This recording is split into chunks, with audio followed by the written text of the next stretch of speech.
Uhum. E, beleza.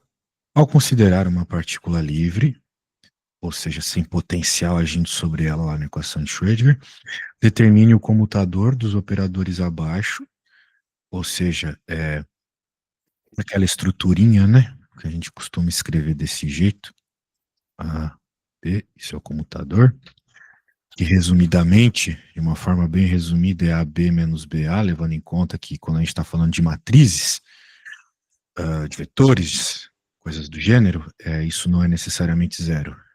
Se fosse escalares, obviamente seria zero. Que mais? E verifique se são observáveis complementares. Muito bem, isso aí é uma característica física de quando a comutação não dá zero, né? Muito bem. Então, vamos definir algumas coisas aqui, né? A gente está falando da C para fazer o problema.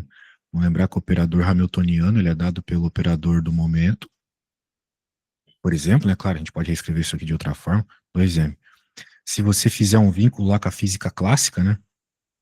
Lá na física clássica, a gente tem que a energia cinética ela é dada por P quadrado sobre 2m também. Então, todas essas estruturas da mecânica quântica, elas vão ao encontro do que você já aprendeu em Física 1, né? Em outras matérias assim, beleza? Beleza. Show de bola. Então, agora a gente vai montar o nosso comutador. Nosso comutador é por H e por X ao quadrado. Então, como ele está falando sobre isso aqui na C, né? Vai ficar H, X ao quadrado. Eu vou dispensar o chapéuzinho. A gente sabe que a gente está falando de comutadores aqui. Uhum.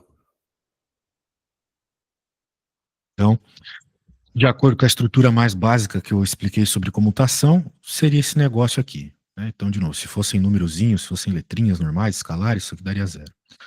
Muito bem. Agora eu posso pegar esse bicho e talvez reescrever ele levando em conta isso que eu falei aqui para facilitar a nossa vida, porque a gente sabe lidar melhor com o operador momento linear. Então, eu posso escrever esse negócio aqui também como o mano lá, né? Que eu já vou passar um sobre 2m para fora para propriedade de comutação. Vai ficar simplesmente P ao quadrado, X ao quadrado.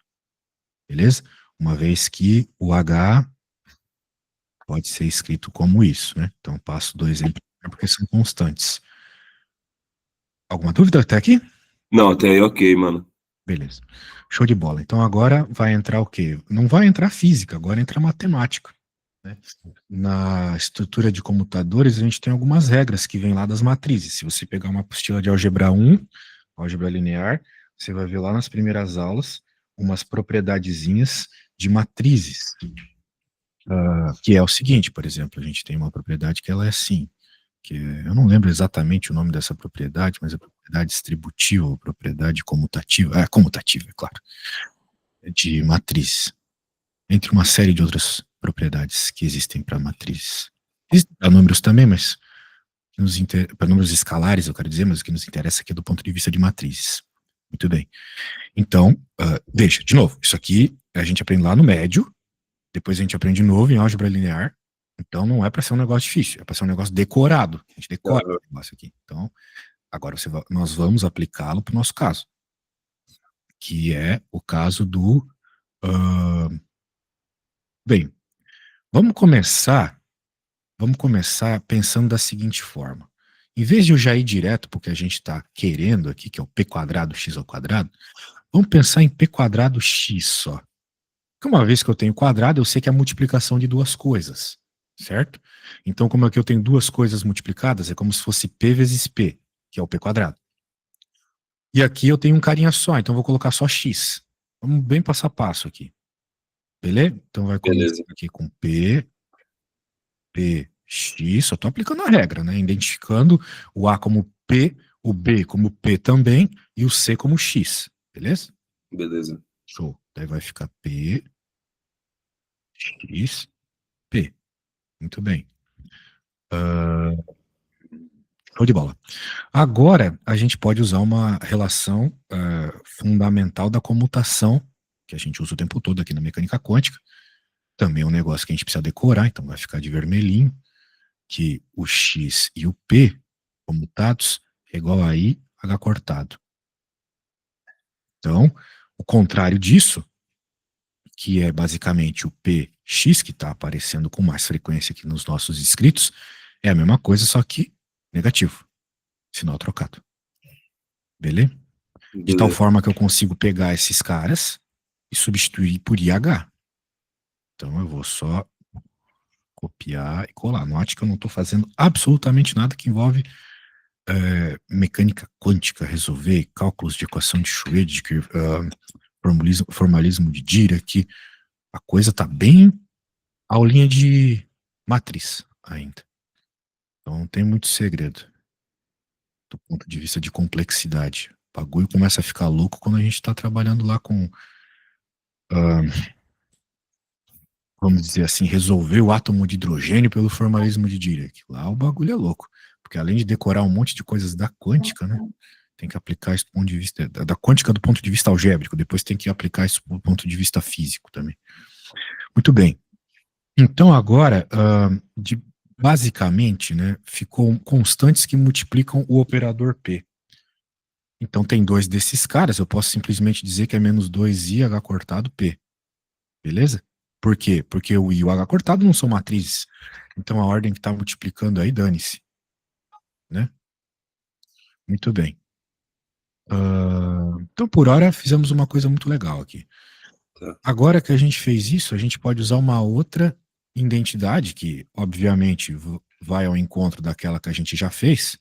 Note que essa começava com dois caras. Agora eu vou fazer uma que começa com um cara só.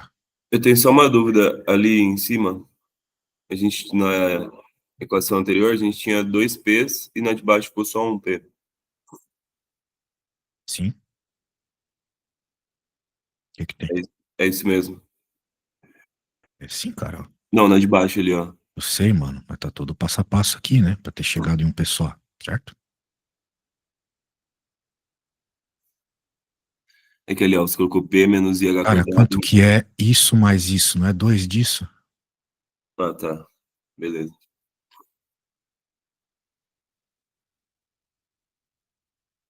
Que vai ficar B.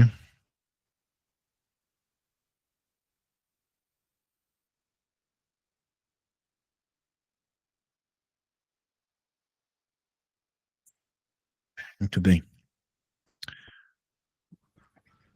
Bem, agora que a gente tem isso, vamos avaliar essa estrutura para o caso que nós estamos resolvendo, que é P ao quadrado, X ao quadrado. Muito bem. P ao quadrado, X ao quadrado. A gente pode reescrever esse negócio levando em conta que nesta regra tem a multiplicação de dois termos aqui. Nós podemos, então, escrever isso como um P ao quadrado, X vezes X. Que vai ficar, de acordo com a regrinha de matrizinha que está ali, P ao quadrado. Vamos pensar assim, vai ficar... Não preciso colocar P ao quadrado aqui, já vou escrevendo já a parada. Vai ficar... Peraí.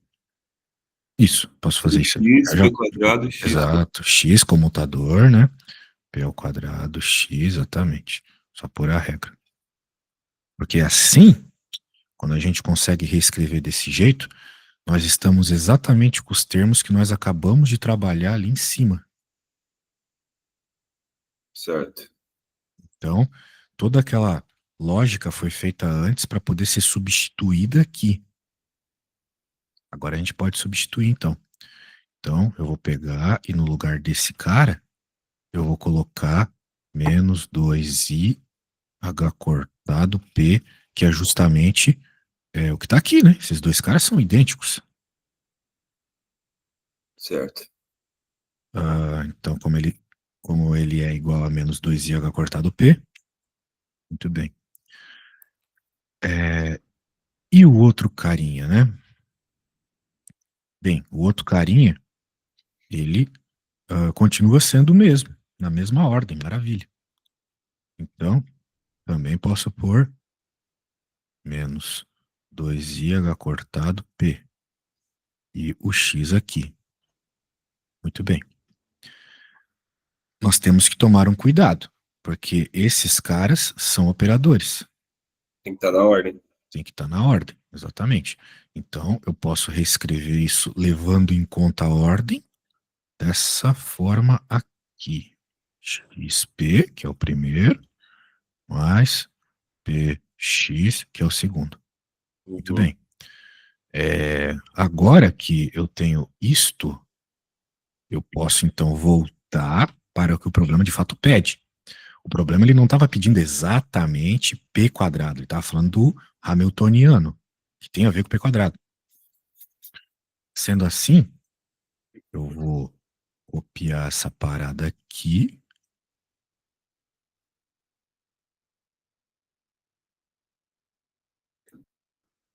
Vou levar em conta que a gente estava calculando exatamente o termo que aparece ali do lado direito. E agora eu posso pegar, então, essa estrutura e substituir aquilo que eu fiz um monte de conta. Para chegar no menos 2IH cortado e a estruturinha de operadores.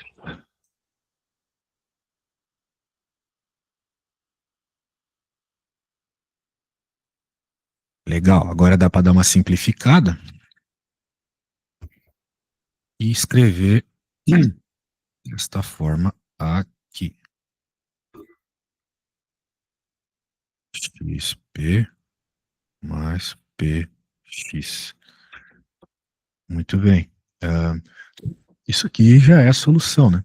Agora, se por acaso o teu professor querer escrever isso em termos de derivada, o que não é necessário, não me parece ser o que estava sendo pedido, porque não estava escrito nada sobre derivadas no enunciado, mas só Não deixar a resposta não completa. chega a pedir isso.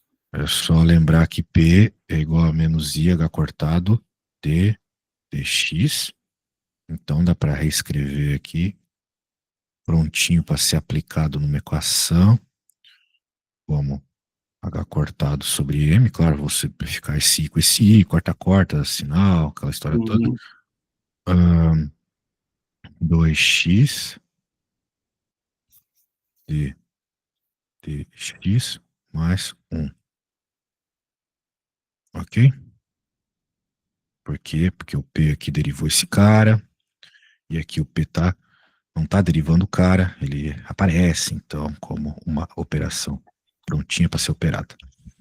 Tá. Muito bem, então, essa aqui também é uma forma de responder. Aqui está certo já, aqui também está certo. E agora a questão é responder se esse mano ele é observável ou não. Daí a gente tem aquela consideração teórica que se os dois observáveis eles são complementares, se os operadores correspondentes eles não comutam. O que é não comutar, né? Se o comutador entre eles é diferente de zero. Então o nosso comutador aqui é diferente de zero. Então o comutador ele não é nulo, né? E se ele não é nulo, então eles são observáveis complementares. Só para resumir tudo que eu falei, são observáveis complementares, pois o comutador não é nulo. Show. Probleminha feito, sempre utilizando o que está em vermelho. Essa regra e essa. São as mesmas regras que a gente utilizou naquela outra aula, onde nós trabalhamos isso. Se quiser resolver questão de comutador na prova, vai ter que decorar essas regras, que não são nada demais, né? A gente está aplicando elas o tempo todo aí na nossa vida. Beleza? Show. Questãozinha tranquilinha. Agora vamos para a próxima. Acho que tem espaço aqui para a próxima. Então agora eu vou te perguntar uma série de coisas, tá? Tá. Vamos ver, cadê questões? Muito bem, tá aqui. Muito bem, deixa eu pegar ela. PH. Muito bem. Como eu fiz um exemplo, a gente pode seguir a mesma lógica que eu usei naquele exemplo lá. Então, Eu tenho só uma pergunta antes. diga. Como o PX ele vem primeiro, então vai ser no lugar do menos da passada que a gente fez, vai ser mais. Ou Vai não? trocar o sinal. Tá. Vai ter uma troca de sinal. Muito bem. Então, se nós estamos buscando o comutador, a gente está buscando esse negócio aqui. P, H. Que a gente já sabe que é pH menos HP. Certo. Muito bem. Show. Bem, eu vou te mandar o que eu fiz aqui, caso você queira ir dando uma olhadinha. Que agora já vai ter um passo importante que. Eu nunca organizo essas coisas. Que agora já vai ter um passo importante que você vai ter que fazer na hora da prova, senão você não vai nem conseguir começar o negócio. Eu quero saber o que a gente tem que fazer agora nesse computador aí para a conta continuar andando, me diga. A gente tem que abrir o H, considerar Isso ele como mesmo, x quadrado 2m. isso mesmo, exatamente. A gente vai sempre trabalhar com H como se fosse um operador momento linear, né? Isso aí. Muito bem. Gostei do que eu ouvi. Então, vamos lá. Vai ficar pH igual a P quadrado sobre 2m, beleza? Estamos falando aqui praticamente do mesmo maninho, só que ao quadrado. O que O pode x facilitar o x bastante pode a nossa deixar vida aí aqui. no futuro. Oi? Não precisa necessariamente colocar o PX. Bem, esse X é só um índice, certo? Ah, sim. Pra evitar de colocar chapéu, índice, eu tô. Tá, fechou. Bem, tá bom. Então a gente pode, tal qual eu fiz, passar aquela constante para fora. E a gente repara P ao quadrado. Tá. Bem, diferente do problema anterior, nesse problema a gente só tem o mesmo operador, né? Consegue usar só a primeira fórmula lá que você passou.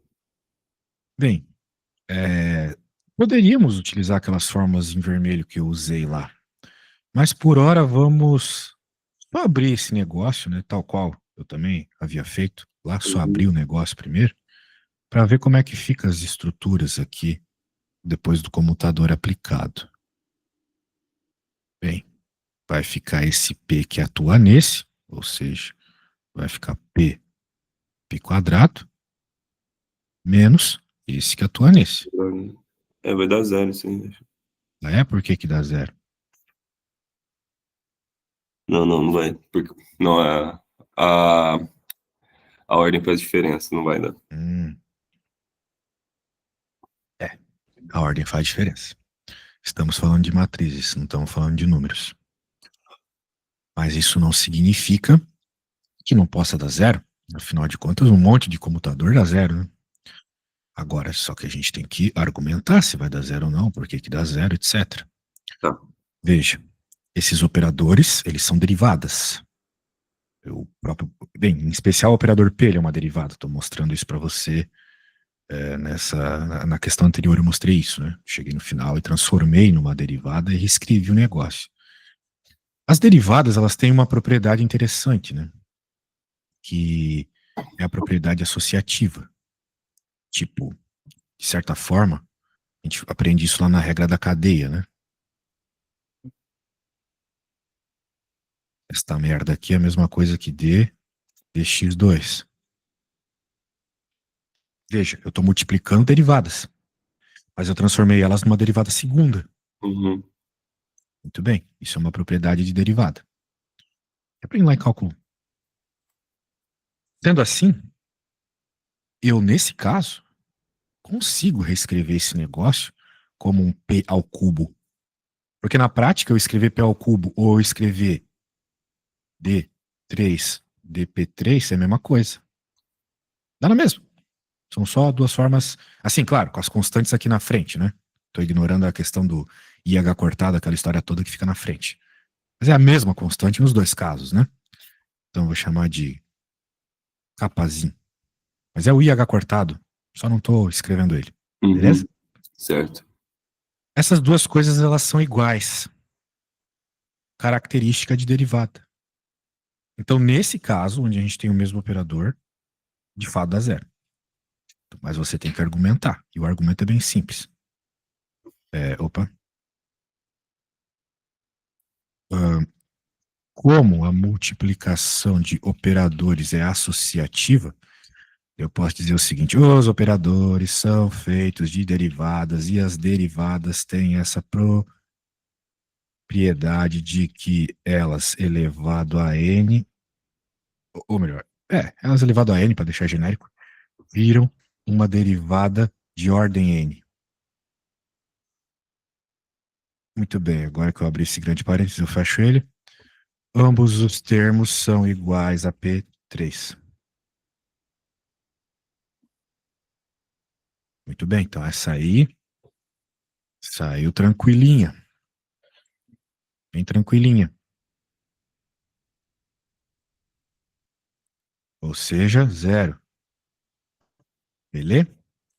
Ou seja, não são observáveis. Aquela história toda, né? Tranquila essa. Show de bola. Muito Fechou. bem. Essa foi a nossa. Agora vai ser a sua.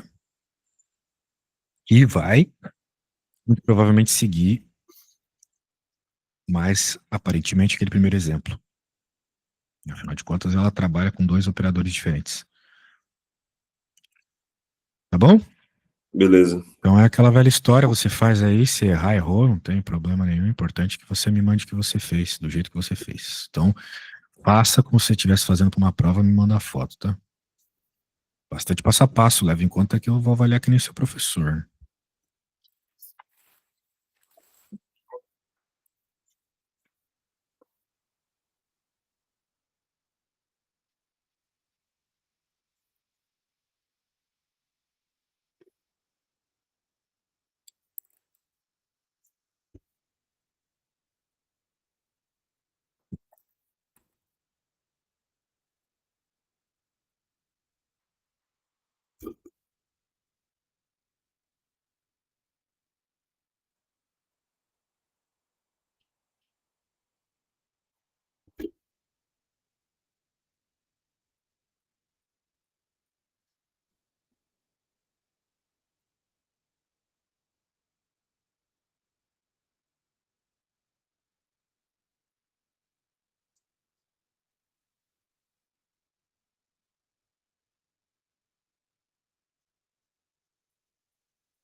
Você acha necessário no final eu multiplicar por I sobre I?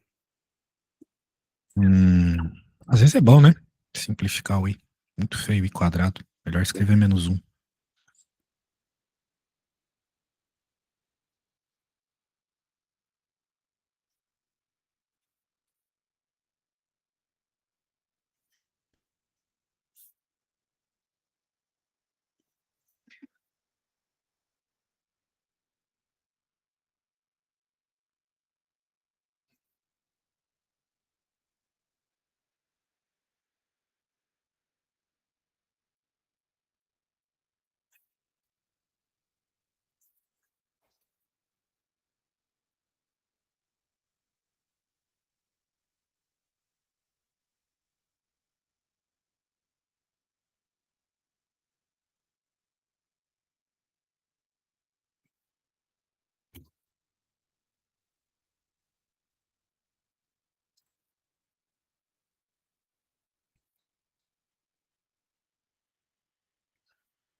Deixa eu mandar a foto aí.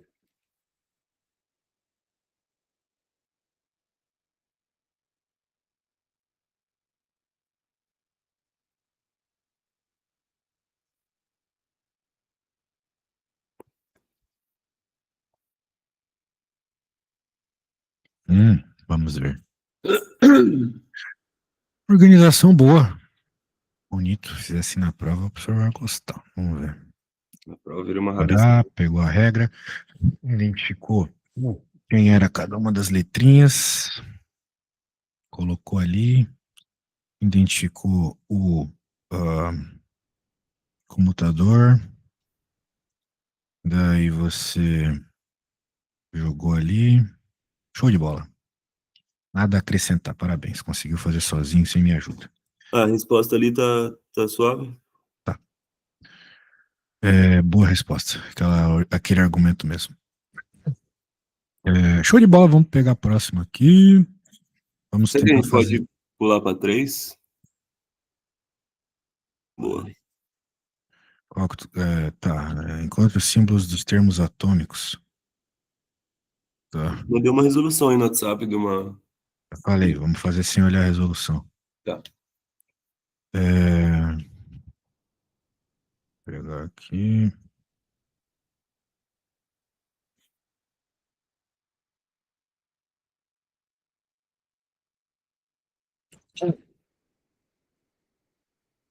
Tá bom. Encontre os símbolos dos termos atômicos das configurações eletrônicas. Essas configurações eletrônicas, elas de modo geral surgem lá no átomo de hidrogênio, né? O átomo de hidrogênio ele é a solução da equação de Schrödinger quando a gente coloca um potencial, vamos dizer assim, potencial da força eletrostática, né? Lei de Coulomb, resumidamente. Daí a equação de Schrödinger acaba se transformando numa equação diferencial parcial, treta pra caramba pra resolver, só que ela tem solução. Quando a gente está pensando pelo menos num átomo de hidrogênio, que é um átomo que tem só duas partículas, o núcleo e a nuvem eletrônica, que na prática a gente diz que é uma partículazinha, e beleza, show de bola. Acontece que a gente tenta levar essa mesma resposta para outros átomos, como se fosse uma espécie de aproximação, né? Mas é só uma aproximação, não é uma realidade. Acaba funcionando, né? São aqueles valores que a gente usa na química quântica.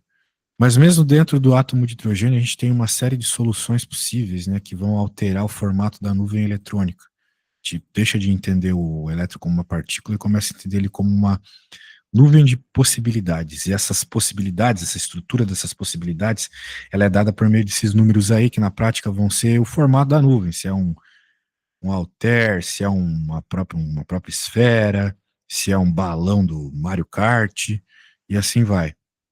São esses formatos aqui, que estão relacionados com esses números, né? Muito bem. Resumidamente é isso. Agora, vamos tentar resolver de fato esse negócio aí. Eu vou resolver a C, né? Então, a primeira coisa que a gente tem que fazer num problema como esse é identificar os elétrons relevantes aqui. Por exemplo, a gente está olhando para essa camada aqui, né? 4s².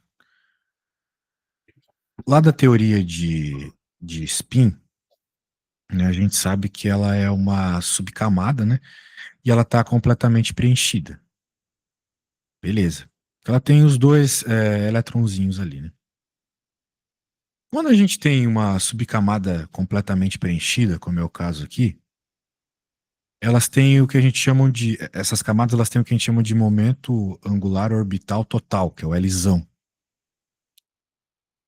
E não só esse momento orbital total, como o momento angular de spin, que é o Szão, eles vão ser iguais a zero. Quando ela está completa. Exato.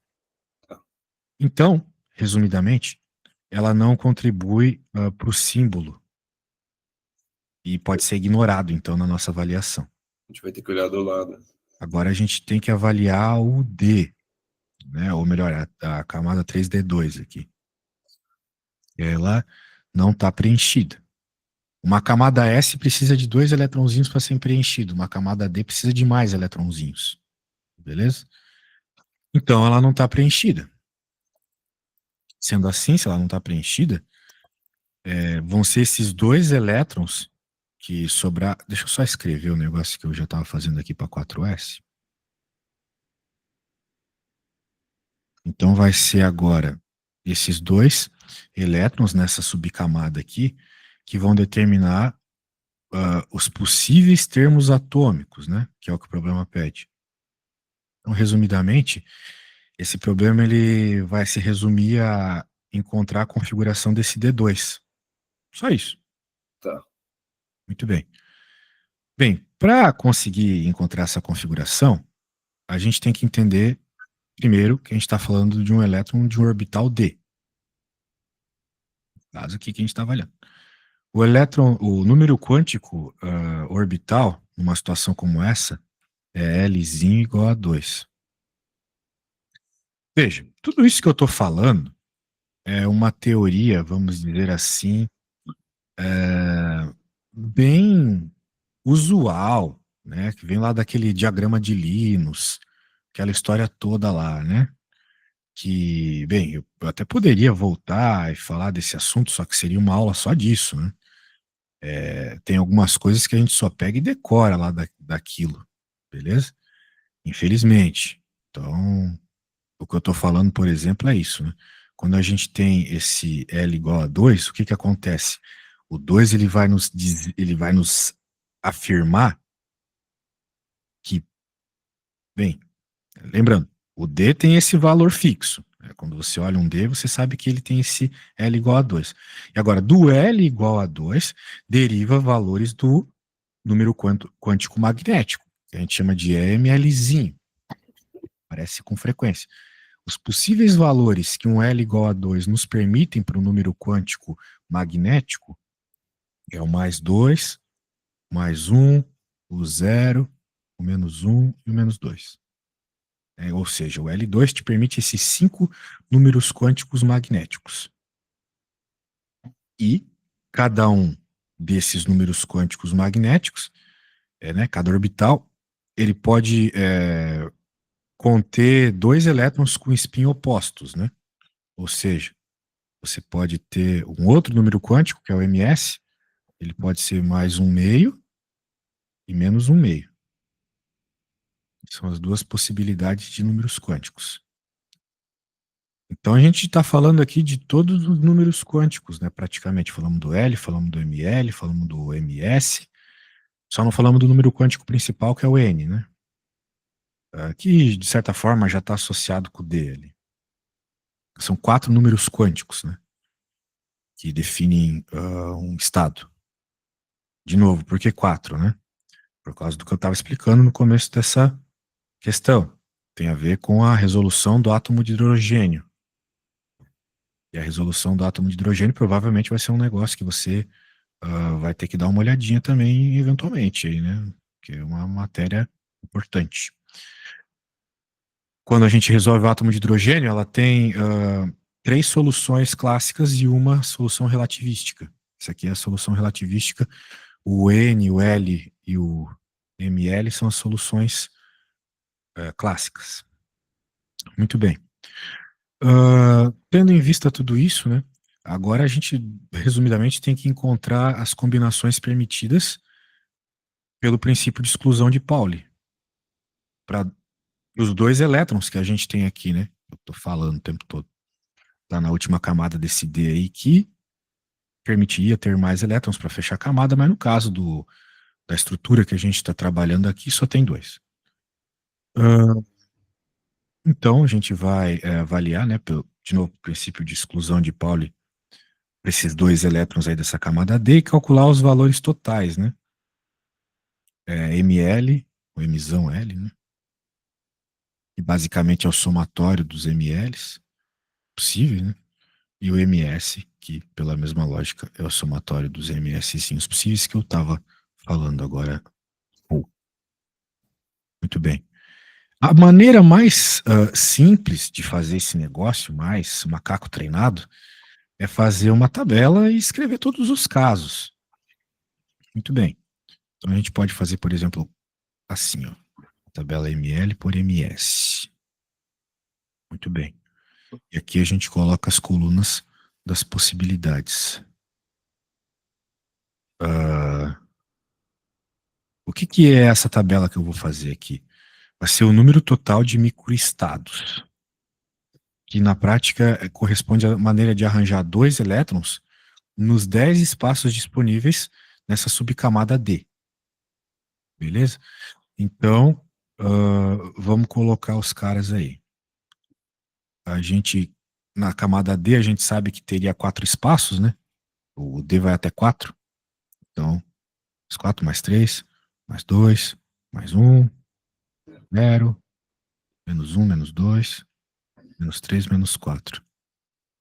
São as posições que esses 2 eletronzinhos eles poderiam ir, já que tem 4 espaços, eles estão ocupando só 2. Muito bem. Então, como é que a gente pode fazer aqui, né? A gente pode ter o seguinte. Eu vou completar a tabela, depois eu te explico bem o que é cada coisa nela, tá bom? Senão eu vou Beleza. perder também. A tabela é o seguinte. Eu tenho aqui 0, 1, 0, 1, 2, 1, 1, 3, 1, 2, 4, 2, 2, 5, 2, 2, 4, 2. Agora vai repetindo ao contrário, né? 1, 3, 1, 1, 2, 1 e 0, 1, 0. Bem, o que é isso, né? A gente está falando de um átomo D2. Beleza. E como eu expliquei para você agora há pouco, nós temos essas 5, vamos dizer assim, caixas, né? Ou melhor, vamos pensar o D2 como uma caixa. E essa caixa ela tem 5 quartinhos, que são esses orbitais. E a gente precisa nesses quartinhos acomodar os 2 elétrons. Muito bem. Acontece que esses 2 elétrons eles têm que obedecer às regras do princípio de exclusão de Pauli. Ou melhor, a regra, né? Que resumidamente não pode existir 2 elétrons do mesmo átomo com os 4 números quânticos que eu estava falando agora há pouco idênticos. Essa é a regra de exclusão de Pauli. A gente só não pode permitir que eles tenham todos os mesmos números quânticos. Muito bem. Então vamos aos poucos, a gente já vai chegar lá. Entendendo isso, que eles têm que ter essa diferenciação, a gente pode entender o que eu estava chamando de microestado, que é, vamos dizer assim, uma espécie de foto de uma maneira específica de organizar esses elétrons nos orbitais. Existem muitas formas de você organizar, por exemplo, uma sala de aula que tem, sei lá, 10 alunos e 20 cadeiras. Existem várias formas. Todas essas formas a gente pode chamar de microestado. Aqui nós também temos esses microestados, só que associados às maneiras que os elétrons eles podem se comportar. Beleza? Beleza. Por exemplo, um elétron que está no orbital mais 2, né? A gente tem, por exemplo, esse orbital mais... Cara, a gente tem, por exemplo, esse orbital mais 2 aqui. E ele tem o spin para cima, por exemplo, esse aqui. Nós podemos daí ter um outro elétron, está no orbital mais 1, e também com o spin para cima. Veja, só o que não pode é ser tudo igual. Você pode ter, por exemplo, spin igual. Você vai ter que ter, eventualmente, né, porque só tem 2 spins possíveis. Mas o que não pode é ser isso e isso. Os 2 elétrons estarem iguaizinhos. Tá. Então, nós temos 2 elétrons para trabalhar aqui. Esses 2 elétrons, eles podem ter, por exemplo, essa configuração. O número quântico magnético diferente, mas o número de spin igual. Muito bem. Então, tendo em vista isso, né, a gente tem que entender que o átomo também ele não existe num único microestado, né? Mas sim no que a gente chama de um estado de energia. O enunciado chamou aqui de termo atômico. Então, isso aqui é a mesma coisa que chamar de estado de energia.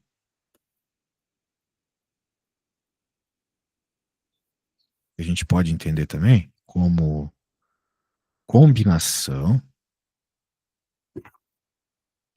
de vários microestados.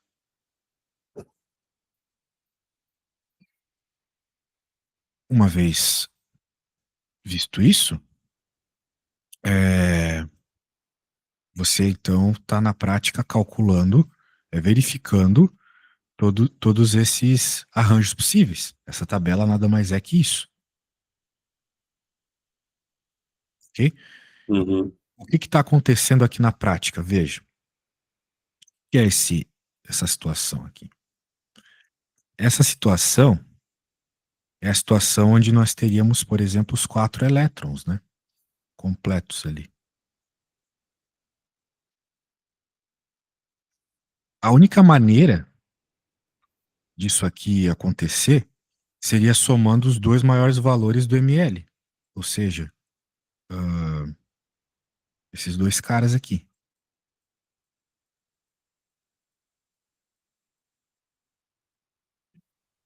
Muito bem.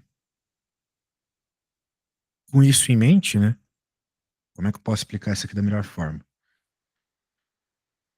Os nossos 2 elétrons, eles vão estar no mesmo orbital. O ml... na verdade eu não posso pegar esse cara, né? Eu teria que pegar esse cara aqui para um e esse cara aqui para outro. Aí tu teria um mais 4. Tá. O que é isso na prática? É simplesmente a soma do momento angular magnético total. Soma os 2 dá 4. Aqui essa possibilidade, quando eu tenho os meus eletronzinhos, os 2 nessa casinha aqui. Show? Muito bem. Então eu estou avaliando esse caso aqui. Então eu tenho, vamos dizer assim, o eletro rosa e o eletro azul. A soma deles deu mais 4. Agora que eu fiz isso, eu tenho que avaliar a possibilidade dos spins. Certo? Só que os 2 elétrons eles estão no mesmo orbital. Os spins têm que ser oposto. Então, se o spin é oposto, somar isso com isso, dá 0. Beleza? Então ele tem que estar aqui. Tem que ter uma possibilidade aqui. Bem, cara, eu tenho que ir finalizando e estão me ligando aqui. Eu já vou te enviar essas coisas, beleza? Tá, beleza, mano.